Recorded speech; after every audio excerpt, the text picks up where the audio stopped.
Hello mga katatay. Today's ganap videos po is yung promise ko sa inyo na pupunta tayo sa Museum of Future mga katatay. Andito na nga tayo guys.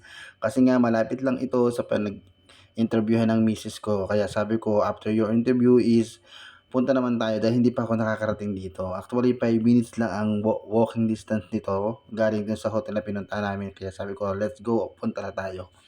Ayan, lakad kami dito. Nandito kami sa gilid. Mga katatay, napakaganda talaga ng museum na 'to. Nakaka-relax sa mata kung tititigan mo. Kaso nga lang is may bayad 150 dirhams at yun ay wala tayo mga katatay. Kaya dito lang tayo sa entrance, sa loob, pero malamig naman at maraming tao. Dahil nga ang daming gustong umakyat sa taas is tayo is hanggang dito lang sa baba. Ayan, napanood ko yung robot na aso, violet ha. Saan ka makakita ng robot na aso, violet na walang ulo, mga katatay.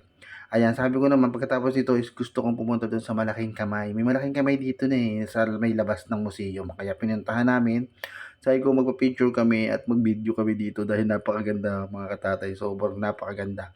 Ang galing gumawa ng museum nito na ito. Grabe, mangha talaga kasi napakaganda pag yung titingnan is nakaka-relax ng mata. Pagkatapos ito, uwi na rin kami mga tatay. Kaya thank you for watching. Bye bye.